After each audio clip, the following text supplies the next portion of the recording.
결혼식 축의금 봉투에 낯선 이름이 적혀 있었습니다. 그런데 글씨체는 돌아가신 엄마의 것이었죠. 20년 전 교통사고로 세상을 떠난 줄 알았던 엄마. 그런데 내 결혼식 날 정체불명의 수녀복 여인이 조용히 다녀갔습니다. 그리고 며칠 후 도착한 한 통의 편지. 당신의 행복을 진심으로 빕니다. 김현정. 김현정. 난 그런 사람 모릅니다. 도대체 누구일까요? 제 결혼식 날이었습니다. 서울 근교의 작은 성당. 따스한 햇살, 흰 난꽃 장식, 예식장 가득한 사람들.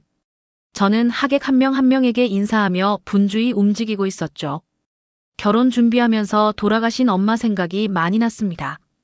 혼자 잘 커왔다고 생각했는데 결혼식 당일이 되고 보니 엄마 생각이 간절합니다. 정신을 차려보니 어느새 본식이 시작됐습니다. 사회자의 멘트에 맞춰 나는 팔짱을 끼고 신랑과 함께 입장했고 사람들의 박수가 터졌습니다. 곧 성가와 함께 줄의 신부님이 등장하였습니다. 침착한 분위기 속에서 결혼식은 진행되었습니다. 많은 사람의 축복 속에 결혼식을 마쳤고 두 분 시부모님의 배려로 부모가 없는 저에게도 부족함 없는 결혼식이었습니다. 하지만 마음 한구석이 허전한 것은 어쩔 수 없었습니다. 신혼여행을 다녀온 뒤 축의금 명단을 정리하던 중이었습니다. 봉투를 하나하나 열어가며 손글씨를 확인하고 있었는데 그중 낯선 이름이 눈에 들어왔습니다. 김현정. 처음 보는 이름이었습니다. 친구 이름도 아니고 지인들, 거래처 사람들의 이름도 아니었습니다. 대수롭지 않게 넘기려던 순간 한 가지가 마음에 걸렸습니다. 그 필체. 정확히 말하자면 그 이응자의 필획. 꼬리를 길게 빼고 동그라미 안을 살짝 메우는 그 특이한 글씨는 어릴 적 저에게 한글을 가르쳐 주시던 어머니의 글씨와 똑같았습니다. 저는 무의식적으로 손가락을 멈췄고 순간적으로 등줄기가 서늘해졌습니다. 설마 그럴 리가 없잖아. 혼잣말을 중얼이며 웃어 넘겼습니다. 어머니는 20년 전 비 오는 밤에 교통사고로 돌아가셨습니다. 병원 기록도 사망진단서도 모두 남아 있었고 장례식도 제가 직접 치렀습니다. 그런데 왜 그 이름 하나에 이렇게 가슴이 쿵 내려앉는 걸까요? 그날 저녁 신랑과 함께 결혼식 영상을 함께 돌려보던 중이었습니다. 재미삼아 하객들의 모습을 하나씩 살펴보다가 영상 속 뒤편에 앉아있던 여성 한 명이 눈에 들어왔습니다. 흰머리, 단정한 몸짓, 얇은 눈썹, 그리고 웃을 때 입꼬리가 한쪽만 살짝 올라가는 표정. 그 순간 숨이 턱 막히는 기분이 들었습니다. 분명히 어머니와 똑같은 얼굴이었습니다. 지금으로부터 20년 전, 돌아가시기 전까지 제게 유일한 보호자였던 사람. 그 사람이 결혼식장 구석에 앉아 마치 모르는 사람처럼 유나를 바라보고 있었습니다. 엄마. 제 입에서 나도 모르게 튀어나온 단어였습니다. 신랑은 저를 보고 놀라며 물었죠. 왜 그래, 지영아? 저는 아무 말도 하지 못하고 영상 속 그 장면을 되감아 다시 확인했습니다. 여자가 고개를 숙이며 손을 모으는 순간 오른쪽 손등에 난 점 3개가 선명히 보였습니다. 그 점 역시 어머니와 동일한 위치에 있었습니다. 다음 날 저는 축의금 봉투에 적힌 주소를 검색했습니다. 제주도 조천읍. 작은 성당 근처에 위치한 이름 모를 마을이었습니다. 편지를 한 장 써서 보냈습니다. 내용은 단순했습니다. 혹시 어머니가 맞으신가요? 저는 최지영입니다. 당신 딸입니다. 며칠 후 답장이 도착했습니다. 봉투를 뜯어보니 단 4줄이 적혀 있었죠. 당신이 내 딸이라면 미안하지만 만나고 싶지 않습니다. 나는 더 이상 누구의 엄마도 아닙니다. 그날 이후 나는 나를 지웠습니다. 잊어주세요. 손이 덜덜 떨렸습니다. 확신했습니다. 살아계셨습니다. 그리고 20년 동안 저를 지우고 다른 사람으로 살아왔습니다. 도대체 왜, 어떤 이유로 그런 선택을 한 걸까요? 그 진실을 반드시 알아야겠다고 결심했습니다. 편지를 받고 이틀 밤을 뜬 눈으로 보냈습니다. 잠을 자려 해도 눈을 감으면 자꾸 영상 속 그 여인의 얼굴이 떠올랐습니다. 입꼬리, 손등의 점, 그리고 그 고개 숙인 순간의 흐느낌 같은 움직임까지도. 그건 제가 평생 기억하고 있던 어머니의 모든 흔적이었습니다. 그런데 왜? 어머니는 그때 분명히 죽은 걸로 알고 있었습니다. 장례식장, 사망진단서, 유품까지. 그 밤의 교통사고 이후 병원에서 사망 확인을 받고 직접 장례를 치렀고 납골당에 봉안도 했습니다.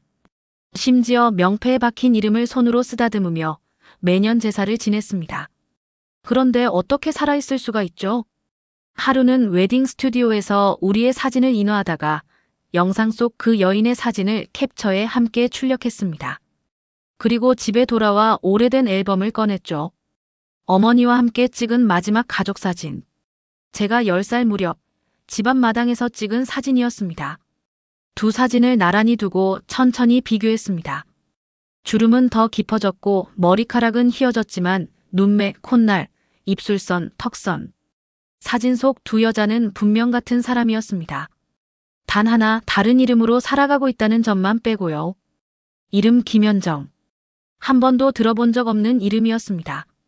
하지만 그 낯선 이름으로 축의금을 보내고 제 결혼식에 조용히 다녀갔고 제가 보낸 편지에 손수 펜을 들어 차갑게 거절의 답을 보낸 그 사람은 틀림없이 어머니였습니다. 도대체 왜? 제가 뭘 그렇게 잘못했는지, 그분은 왜 저를 떠났는지 아무것도 알 수 없었습니다. 그래서 직접 찾아가 보기로 했습니다. 예약을 하고 제주로 가는 비행기를 끊었습니다. 오랜만에 잡은 짐 속엔 어린 시절 사진 몇 장과 어머니의 옛 일기장이 담겨 있었습니다. 그 일기장은 사고가 나기 전 어머니가 직접 적던 것으로 내용은 전부 평범했지만 마지막 페이지는 아직도 생생히 기억납니다. 이 아이를 어떻게 지켜야 할까? 나만 없어지면 이 아이는 더 행복할 수 있을까? 그 문장을 처음 봤을 땐 무슨 말인지 몰랐습니다. 하지만 지금 그 문장이 너무 무겁게 다가왔죠. 제주공항에 도착해 렌터카를 빌린 뒤 주소가 적힌 조천읍 쪽으로 차를 몰았습니다. 한적한 시골 마을. 감귤밭과 돌담이 이어지는 사이로 낮은 언덕이 이어졌고 주소지엔 작은 성당이 보였습니다. 주차하고 조심스럽게 안으로 들어섰습니다. 수녀 한 분이 저를 반겼습니다. 혹시 마리엘 수녀님 계신가요? 지금 기도 중이세요. 잠시만 기다려주세요. 기다리는 동안 저는 성당 안을 둘러봤습니다. 정면 제대 옆 작은 화분이 놓인 나무 탁자 위에 흰 천이 덮인 채 놓인 액자가 하나 있었습니다. 그 액자 속엔 손글씨로 이렇게 적혀 있었죠. 잊고 사는 사람도 잊히는 사람도 없습니다. 순간 가슴이 턱 막혔습니다. 혹시 그 말이 어머니의 마음을 말해주는 건 아닐까? 그분이 죽은 척을 하고 살아야 했던 사정이 있다면 그건 어떤 이유였을까? 문득 누군가의 발자국 소리가 들렸습니다. 뒤돌아보니 검은 수녀복을 입은 중년의 여성이 조용히 걸어오고 있었습니다. 그 순간 저는 확신했습니다. 멀리서 다가오는 그 걸음걸이, 양손을 모은 습관, 목선을 가리는 스카프 안쪽의 점까지. 제 앞에 서 있는 이 사람은 제 어머니 고미연이었습니다. 하지만 그 입에서는 낯선 말이 나왔습니다. 안녕하세요. 마리엘 수녀입니다. 어디서 오셨어요? 그녀의 눈동자엔 아무런 흔들림이 없었습니다. 하지만 제 가슴은 이미 20년 전 그 시절로 되돌아가고 있었습니다. 혹시 김현정 씨 맞으시죠? 입안이 바싹 말라붙은 상태로 어렵게 물었습니다. 눈앞의 수녀는 놀란 듯 눈을 조금 크게 뜨더니 고개를 저었습니다. 아닙니다. 전 그런 사람 모릅니다. 딱 잘라 말하곤 조심스럽게 저를 바라봤습니다. 혹시 다른 사람과 착각하신 건 아닐까요? 착각이요? 아니요. 착각이 아니에요. 당신이 고미연, 제 어머니 맞습니다. 당신 손등에 있는 점도 말할 때 왼쪽 입꼬리만 올라가는 습관도 그리고 그 눈동자까지 전부 똑같아요. 하지만 저는 그 말을 입 밖에 꺼내지 못했습니다. 정면으로 부딪히면 도망칠 것 같았습니다. 그래서 차분한 목소리로 말했습니다. 죄송합니다. 제가 누군가를 찾고 있어서요. 사진 좀 보여드려도 될까요? 수녀는 망설이다가 고개를 끄덕였습니다. 저는 조심스럽게 봉투를 꺼내 사진을 꺼냈습니다. 유치원 운동회 날 어머니가 제 손을 꼭 잡고 웃던 그날의 사진. 그 사진을 보자 그녀의 눈동자가 잠시 흔들렸습니다. 입꼬리 근육이 살짝 떨렸고 시선이 아래로 떨어졌습니다. 죄송해요. 저한텐 익숙하지 않은 얼굴이에요. 짧게 말하곤 사진을 다시 돌려주었습니다. 그녀의 손이 떨리고 있었습니다. 말은 부인하고 있지만 마음속에 무언가 일렁이고 있다는 게 느껴졌죠. 그 순간 확신이 들었습니다. 이 사람은 분명히 어머니입니다. 하지만 무슨 이유에선지 자신이 고미연이라는 사실을 부정하고 있습니다. 성당을 나서려다 저는 한 가지가 더 떠올랐습니다. 아버지. 사람들은 대부분 저를 어머니 홀로 키운 외동딸로 알고 있지만 진짜 사정은 달랐습니다. 어릴 적 아버지는 폭력 남편이었습니다. 한 번씩 술 먹고 들어오시면 휘두르던 손과 소리 지르던 목소리가 저에게 각인돼 있었죠. 어머니는 늘 조용히 저를 감쌌고 대신 맞았고 대신 울었습니다. 그러다 어느 날 아버지가 가출을 했고 그날 이후 어머니는 깊게 말이 줄었습니다. 어쩌면 그날 밤 교통사고라고 알려졌던 사건. 혹시 어머니가 스스로 사라진 게 아닐까? 저를 지키기 위해 죽은 척을 한 건 아닐까? 그런 의심이 제 머릿속을 계속 맴돌았습니다. 다음 날 저는 제주에 있는 그 병원을 찾아갔습니다. 어머니가 마지막으로 실려갔던 곳. 사망진단서에 찍혀있던 이름과 주소를 기억하고 있었거든요. 이미 병원은 이름이 바뀌어 있었지만 오래된 직원 중 한 명이 기억을 더듬어 말했습니다. 그날 사고 맞아요. 비 오는 날 밤이었고 확실히 여성 한 분이 실려왔었죠. 근데 그 사건 좀 이상했어요. 몸에 큰 외상은 없었는데 신원 확인하는데 시간이 걸렸고 며칠 뒤 보호자가 나타났다고 들었어요. 그리고 그 후로 기록이 정리됐죠. 지금은 열람 안 될 겁니다. 보호자요? 어떤 분이었는지 기억나세요? 직원은 고개를 저었습니다. 죄송하지만 전 간접적으로 들은 이야기라. 다만 그분이 떠난 뒤 병원에 서류 정리 지시가 내려왔던 건 기억납니다. 무슨 이유인지. 내부에서도 조용히 정리하라고 했던 거죠. 말을 들은 순간 심장이 쿵 내려앉는 기분이었습니다. 분명 누군가 어머니의 존재를 감추기 위해 움직였다는 겁니다. 왜 그랬을까? 그리고 누가 그걸 지시했을까? 호텔로 돌아온 저는 일기장을 다시 펼쳤습니다. 마지막 장엔 여전히 그 문장이 남아 있었습니다. 나만 없어지면 이 아이는 더 행복할 수 있을까? 그 문장이 이제야 뼈에 사무치게 이해됐습니다. 어머니는 죽은 게 아니었습니다. 사라졌던 거죠. 그리고 그 선택 뒤엔 분명 이유가 있었습니다. 그 이유를 저는 끝까지 알아내야만 했습니다. 성당에서 나와 언덕 아래 숙소로 내려오는데 해가 이미 기울고 있었습니다.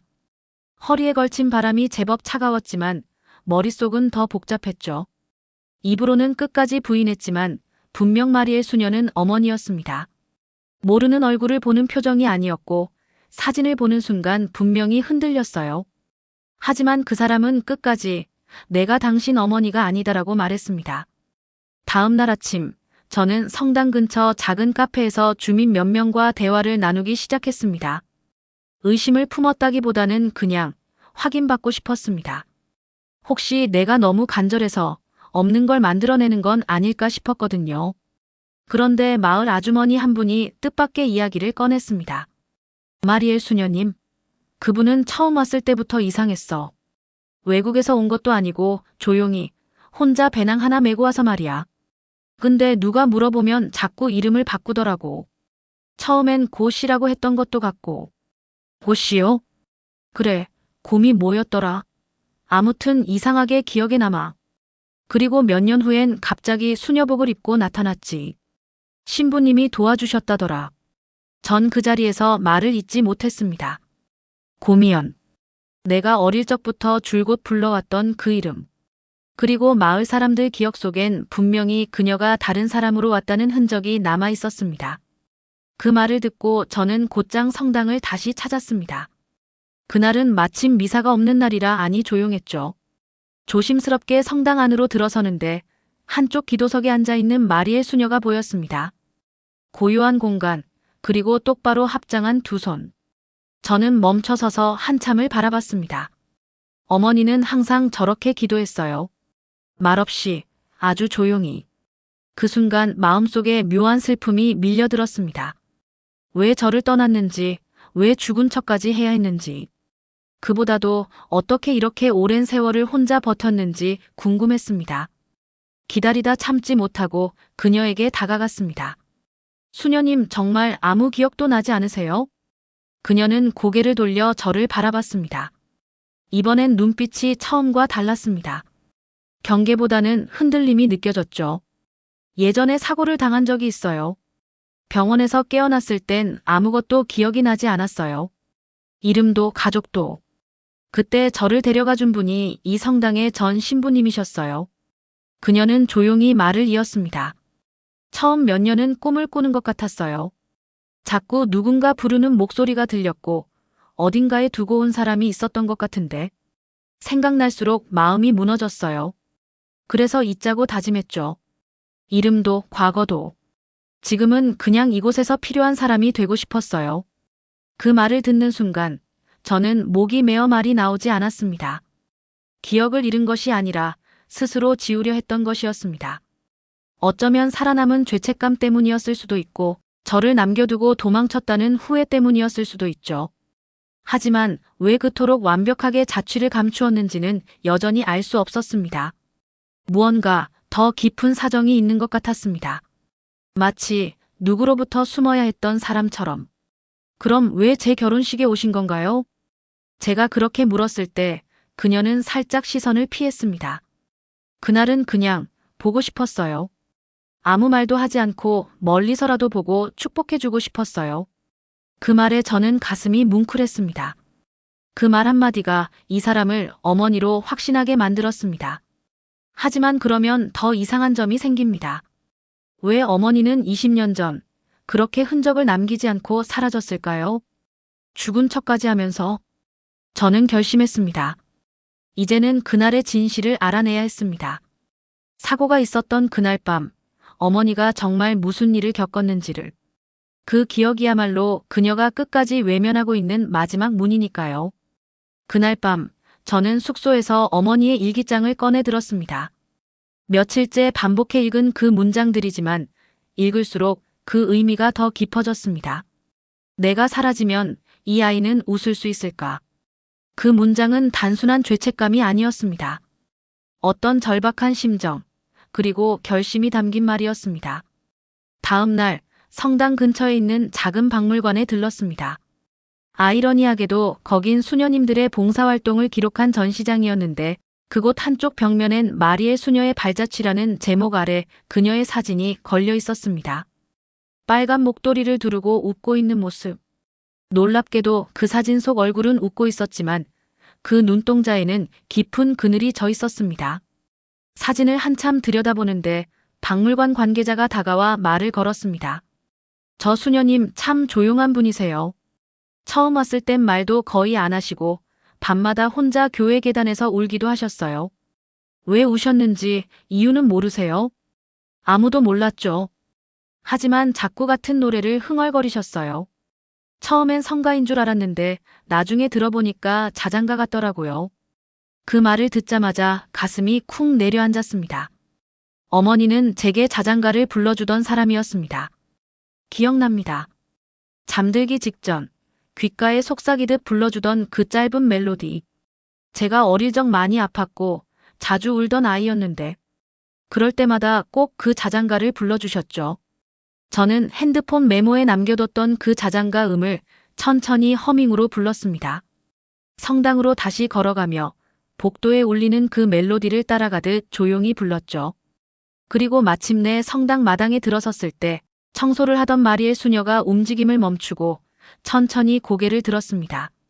그녀의 눈동자가 떨렸습니다. 그러더니 갑자기 바닥에 들고 있던 소를 떨어뜨렸습니다. 손이 떨리고 있었고 숨소리가 고르지 않았습니다. 제가 다가가자 입을 열었습니다. 그 노래 왜 알고 있죠? 어릴 적 어머니가 불러줬어요. 밤마다 이 노래를 듣고 잠들었어요. 그녀는 조용히 눈을 감았습니다. 그리고 천천히 따라 불렀습니다. 처음에는 불안한 음정이었지만 어느새 정확히 일치하는 멜로디가 흘러나왔습니다. 그 순간 저는 확신했습니다. 이 사람은 제 어머니 고미연입니다. 아무리 이름을 바꾸고 기억을 덮었다 해도 몸은 기억하고 있었던 겁니다. 손가락 끝의 습관처럼, 목소리의 리듬처럼 잊었다고 생각한 것들이 그녀의 안에서 살아있었던 거죠. 그녀는 두 손으로 얼굴을 감쌌습니다. 입술 사이로 들리는 건 흐느낌이었습니다.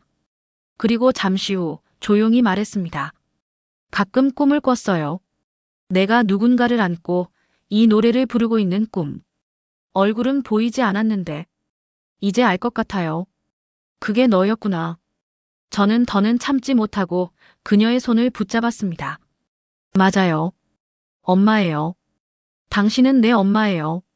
그녀는 몸을 굳힌 채 한참을 서 있다가 조용히 제 손을 꼭 잡았습니다.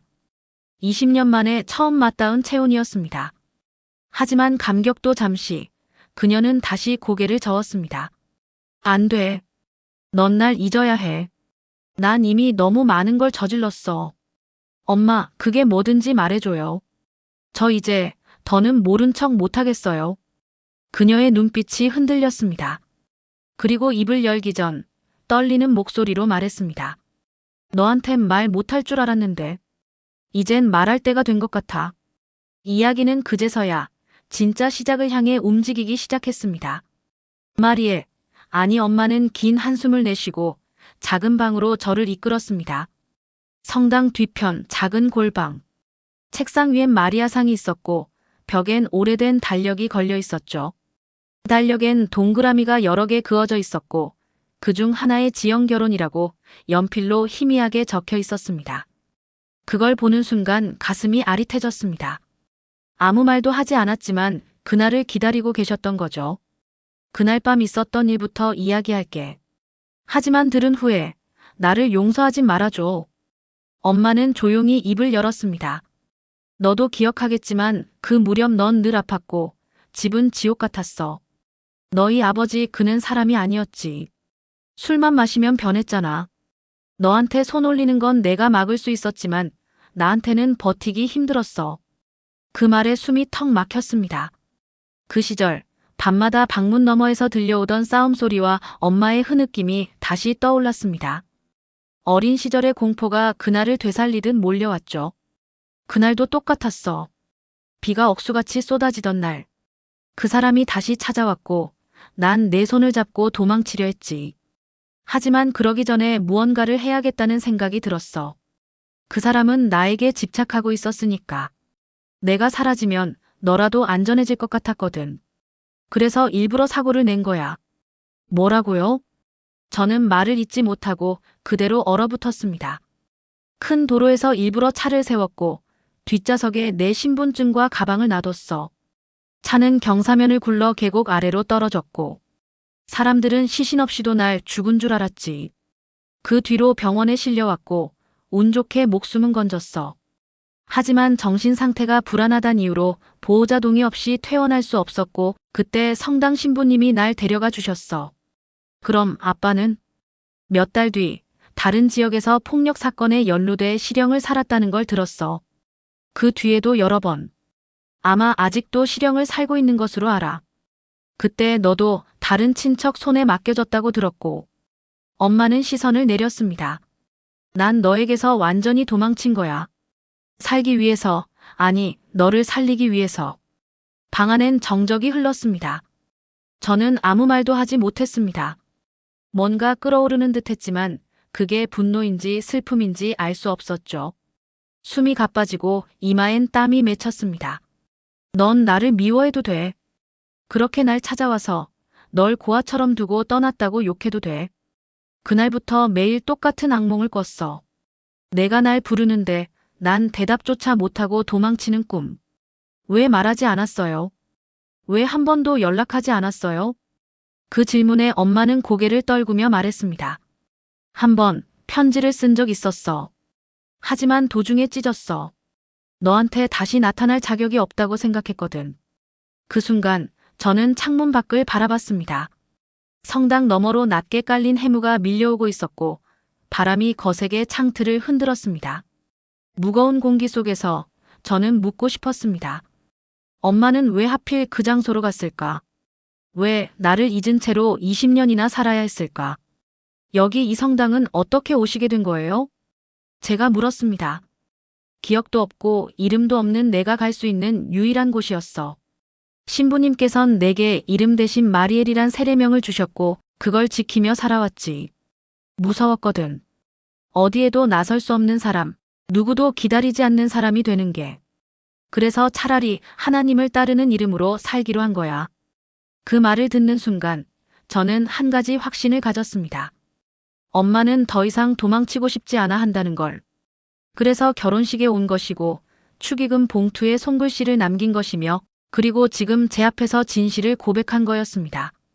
그 진실이 아무리 고통스러워도 우리는 이 자리에서부터 다시 시작할 수 있지 않을까요? 그렇게 저는 마음속으로 다짐했습니다. 이제 더는 과거에 가둬둘 수는 없다고. 이제야 비로소 엄마를 되찾았으니까요. 엄마의 고백 이후 저는 며칠을 제주에 더 머물렀습니다. 이제는 더 이상 확인할 것도 확인할 필요도 없었습니다. 제 앞에 있는 이 사람이 분명히 고미연, 제 엄마라는 것. 그건 머리가 아니라 가슴이 먼저 알고 있었거든요. 우린 작은 것부터 다시 시작했습니다. 아침에 함께 차를 마시고 나의 결혼식 사진을 보여주고 엄마가 나눔 봉사를 하던 마을을 함께 걸었습니다. 짧은 시간에도 저는 자꾸 엄마의 익숙한 손길과 말투에서 내 어린 시절이 겹쳐졌습니다. 넌 어릴 때보다 말이 훨씬 단단해졌구나. 엄마가 웃으며 말했죠. 엄마도요. 눈빛이 예전보다 훨씬 깊어졌어요. 그렇게 조용한 며칠을 보낸 어느 날 저녁. 우린 성당 뒤편 벤치에 나란히 앉아 있었습니다. 바람은 차가웠지만 마음은 이상하게 따뜻했죠. 그런데 그 평온함은 갑자기 깨졌습니다. 휴대폰이 울렸고 발신자 표시가 없는 번호였습니다. 받자마자 낮은 목소리가 들렸습니다.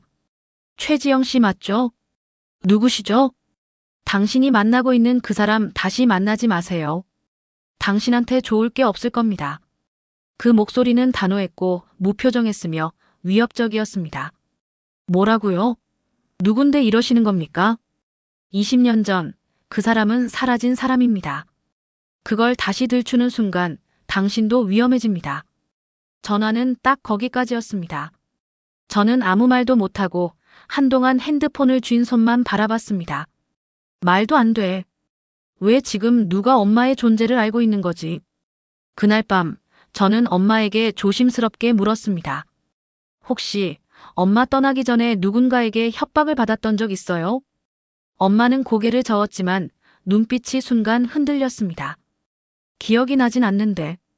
그때 경찰 조사도 없었고 병원에서도 자세히 묻지 않았어. 근데 이상하긴 했지. 나를 데려간 신부님께서도 갑자기 서류를 없애야 한다고 하셨으니까. 그 말을 듣고 저는 확신했어요. 엄마의 실종, 그리고 사망 처리. 이건 단순한 가정폭력 피해자의 탈출이 아니었습니다. 누군가 고의로 엄마를 세상에서 지운 겁니다. 그리고 지금 그 과거를 다시 들추는 저를 누군가가 경계하고 있었죠. 다음 날 성당 마당에 낯선 차 한 대가 서 있었습니다. 검은색 세단 선팅으로 내부가 보이지 않았고 30분 넘게 움직이지 않고 서 있었죠. 불길함을 느낀 저는 사진을 몰래 찍어두고 근처 카페로 자리를 옮겼습니다. 커피를 마시며 엄마와 대화를 나누고 있는데 신랑에게서 영상통화가 걸려왔습니다. 반가운 마음에 받았는데 신랑은 걱정 가득한 얼굴이었습니다. 지영아, 이상한 사람이 우리 아파트에 왔다가 갔대. 경비 아저씨가 알려주셨어. 자기 이름을 묻고 신분증도 안 보여줬대.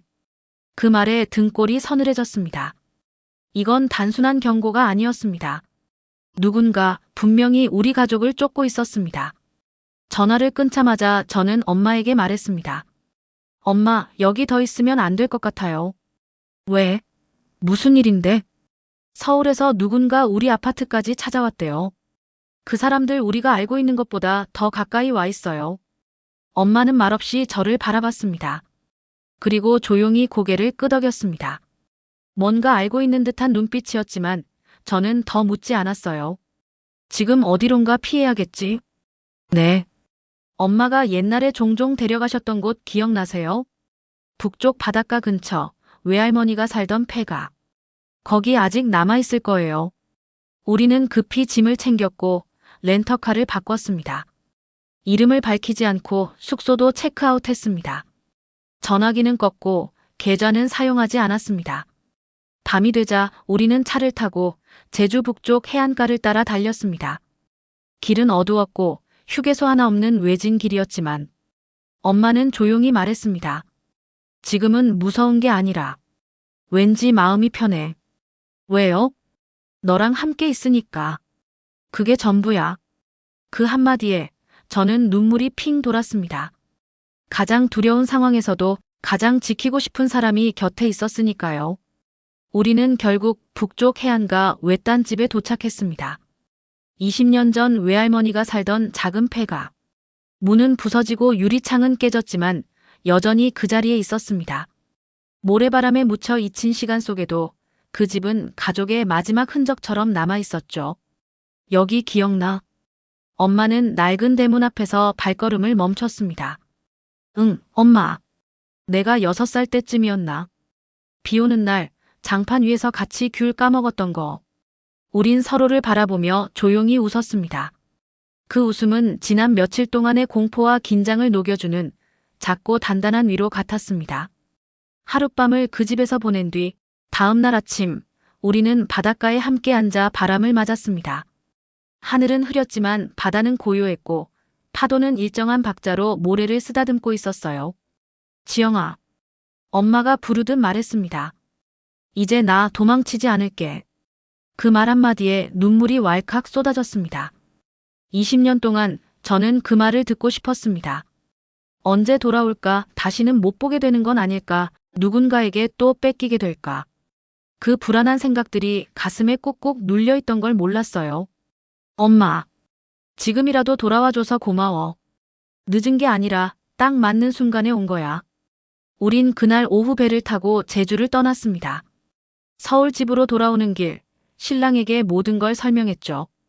처음엔 말도 안 되는 소리라고 했지만 얼굴을 마주하자 신랑은 오래 지켜본 사람처럼 조용히 고개를 끄덕였습니다. 왠지 낯설지가 않아요. 사진 속 장모님 얼굴이랑 똑같아요. 장모님이라는 말 처음 듣는다. 엄마는 그 말을 들으며 조용히 웃었습니다. 엄마는 그 다음 날 제주의 짐을 정리하신다고 다시 제주로 돌아가셨습니다. 얼마 전 받았던 전화가 떠올라 불안했지만 엄마를 기다리기로 했습니다. 일주일 후 엄마는 우리에게 다시 돌아왔습니다. 얼굴에 상처가 있었지만 별일 아니라며 웃으셨습니다. 그리곤 집 주변에 수상한 사람들도 없어졌습니다. 우린 정식으로 고미연이라는 이름을 복원하기 위한 서류 절차를 밟았습니다.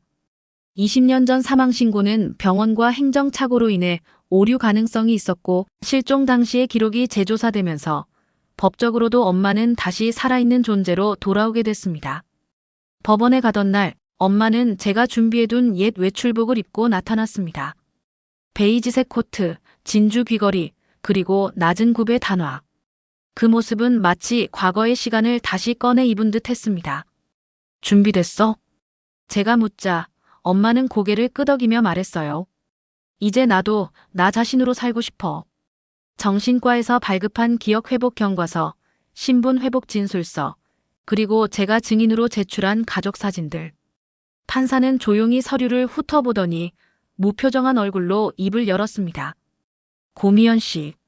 본 법원은 귀하의 사망신고를 취소하고 본래의 신분을 회복함을 선언합니다. 나는 엄마와 손을 꼭 쥐고 있었고 엄마는 눈물을 훔쳤습니다. 저는 가슴속에 얹혀있던 돌덩이가 내려앉는 듯한 해방감을 느꼈습니다. 밖으로 나와 차를 타고 집으로 돌아오는 길, 라디오에서 클래식 음악이 흘러나왔습니다. 엄마가 조용히 볼륨을 올렸죠. 이 곡 기억나? 응. 엄마가 설거지할 때 자주 틀었던 거. 비 오는 날엔 꼭 이 노래였어. 그 말에 엄마는 미소 지었습니다. 이젠 더 이상 잊고 싶은 과거가 아니라 함께 기억해도 좋은 시간이 된 거죠.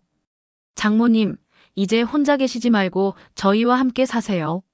신랑이 말했습니다. 너희 신혼인데 내가 방해되고 싶지 않다. 난 오랫동안 혼자 살아와서 괜찮아.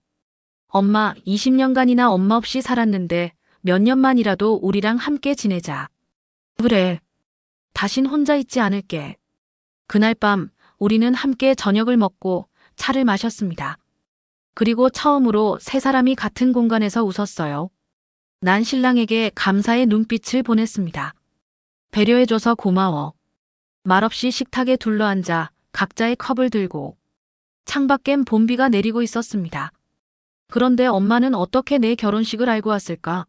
그리고 엄마가 제주로 떠난 뒤 이상한 전화도 수상한 움직임도 없어졌습니다.